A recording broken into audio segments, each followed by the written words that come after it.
Matthieu 13, verset 24.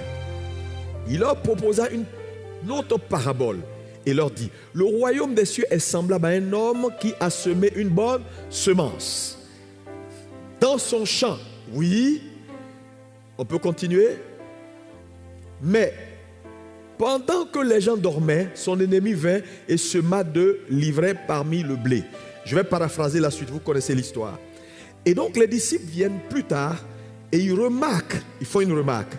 Et ils vont dire à Jésus simplement: mais on voit que dans le champ il y a du blé, mais il y a aussi de l'ivraie.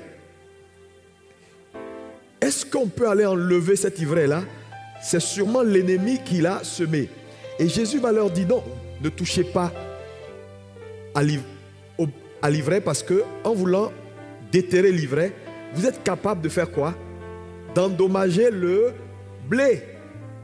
Laissez-les pousser et croître ensemble jusqu'à la moisson, jusqu'à la fin du cycle.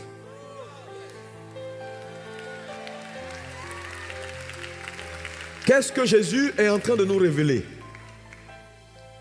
Lorsqu'un cycle est déclenché,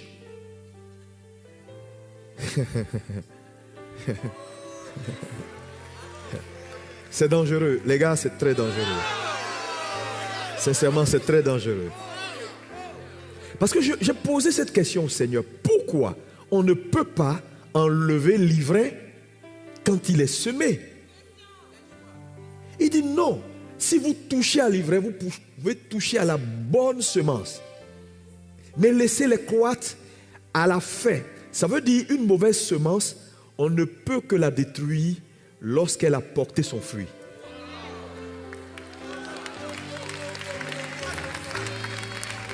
Oui.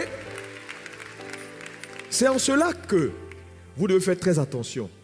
Quand je vois des prédicateurs qui disent: non, ne t'inquiète pas, quel que soit ce que tu as, je peux enlever ta maladie. Non, faites attention.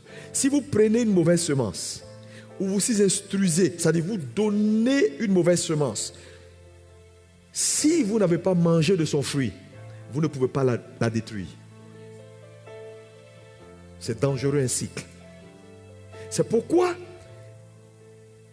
ici il nous dit: pendant que les gens dormaient, au moment où on a semé l'ivraie, l'ennemi est allé à la porte et il a semé également, on a semé le blé, il a semé également l'ivraie. Ça veut dire que l'ennemi n'a pas attendu au milieu que l'ivraie, comment on appelle ça, le blé pousse. C'est-à-dire, dès que le blé a été semé, c'était à la porte. Il a aussi semé l'ivraie. Parce que, en réalité, quand un cycle est déclenché, la partie la plus importante dans un cycle, c'est la porte. C'est la porte du cycle. Tout le monde dit la porte du cycle. Par exemple, là, 2024 est en train de finir. Méfiez-vous. Parce que 2024 va mourir. Et à la porte de 2025, si vous n'instruisez pas ce qu'il faut maintenant, si vous n'investissez pas ce qu'il faut maintenant, que quelqu'un d'autre investit avant vous.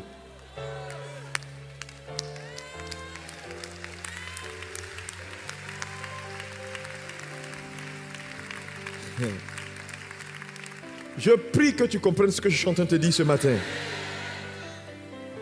Alléluia. Et d'où l'importance.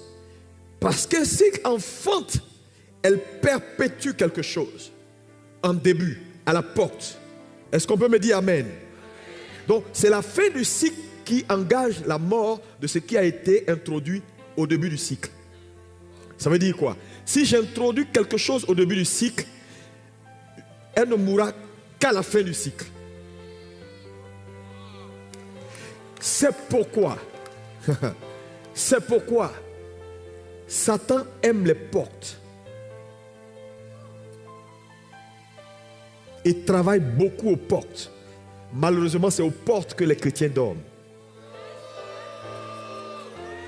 Je suis venu te révolutionner. 2025 sera différent de 2024. Or, si tu es d'accord, dis-moi amen et reçois la grâce de Dieu. Oui, quelque chose est sur le point de se passer dans ta vie 2025 sera différent de 2024.